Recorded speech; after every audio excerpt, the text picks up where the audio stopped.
Kids, good evening. It's my vlog for June the 28th, 2012. How are you today? Um, what a week.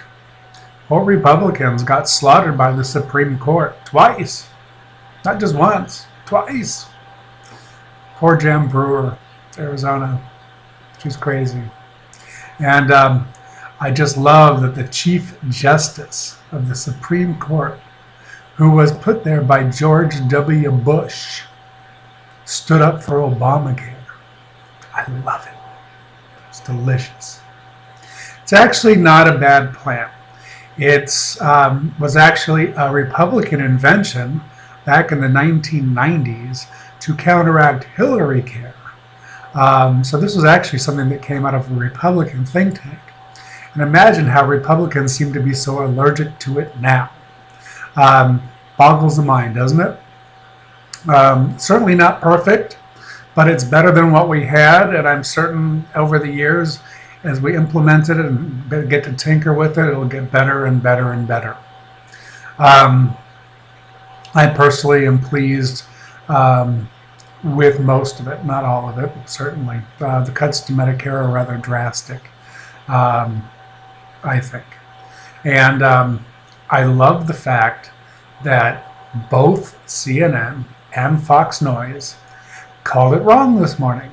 It was truly delicious. Thank God. I had woken up and decided to watch it on MSNBC, which waited and actually read it first before they opened their mouths. Then they actually had quite an interesting discussion on both sides about what both gain and lose from this. So then I decided, just to be fair and just to see what was going on in the rest of the world, I went next and I actually turned on Fox News. For the first time in years, I actually turned on Fox News. And I just sat there and I listened, and they were having this discussion. And this blonde woman was interviewing this guy, and he was talking about, instead of talking about how they were spinning it like this, that this was a victory for states' rights because the Medicaid portion, the expanded Medicaid portion, which was going to be funded by the federal government anyway, doesn't have to be expanded if the states don't want to. And so for some reason that was supposedly some kind of states' rights thing. So this woman very innocently, who works for Fox, very innocently asks this question. Well, so what happens if those states don't do that? What are those people going to do? And of course, he wasn't ready for that. And he just kind of stuttered and stumbled and said, well, I guess Congress will have to come up with something for those people. Yeah. Right on Fox News. Couldn't believe my ears. So the Republican states that don't want to expand Medicaid, this guy's solution on Fox News, his solution was that the Congress needs to take care of those people. But yet this is the party that wants government out of everybody's life. So she said, well, that doesn't sound like a very good idea. Don't you think the states should all take responsibility and for their people, and what are we going to do? And he says, I really don't know. I guess we'll have to wait for Congress. She goes, well, they better hurry and do something because we need to get shopping soon. That was her comment. I loved it. Then I went over to CNN. And I must say, I don't watch CNN. I used to be a CNN addict years ago. And I haven't really watched a lot of CNN recently, unless there's something really exciting going on and it happens to be 10 o'clock at night and I really want to see what Anderson Cooper thinks about it. Other than that, I really don't watch CNN because they've lost their way.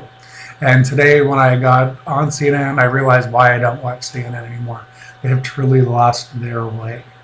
They can't figure out if they want to be a news organization or the Dead Center or Fox Light or whatever. I don't know what they're trying to be. But it's not working for anyone, obviously, by their numbers.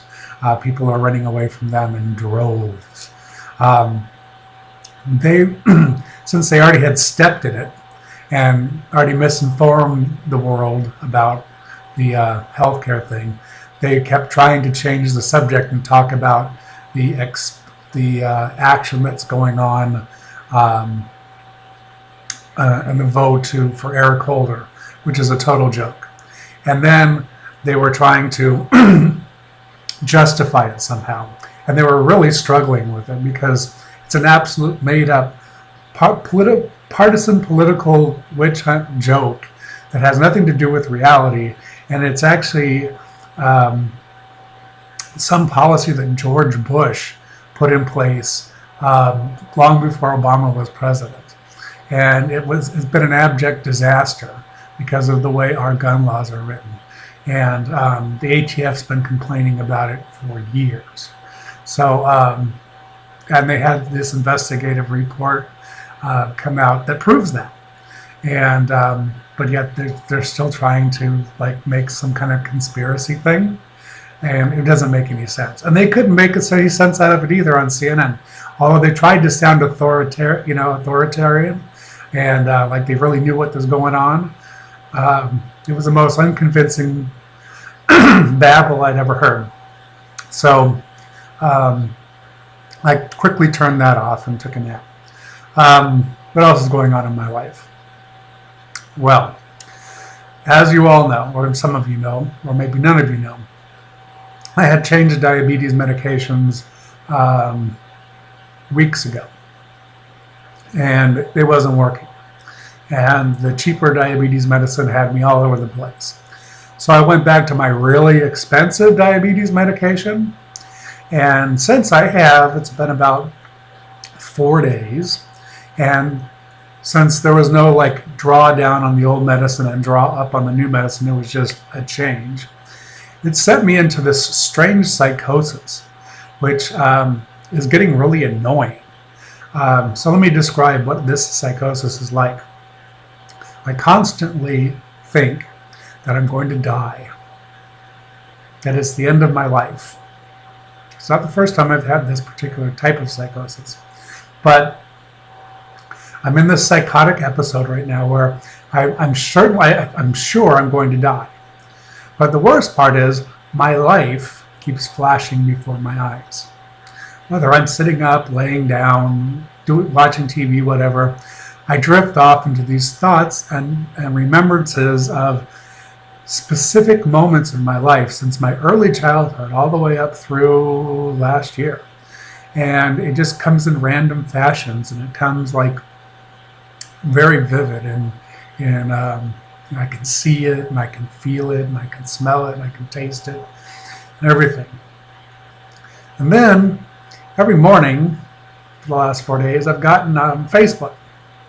And some of you have been part of my life for a very long time. And many of you have been in these flashes. And I have to say, some of you are aging a lot better than others.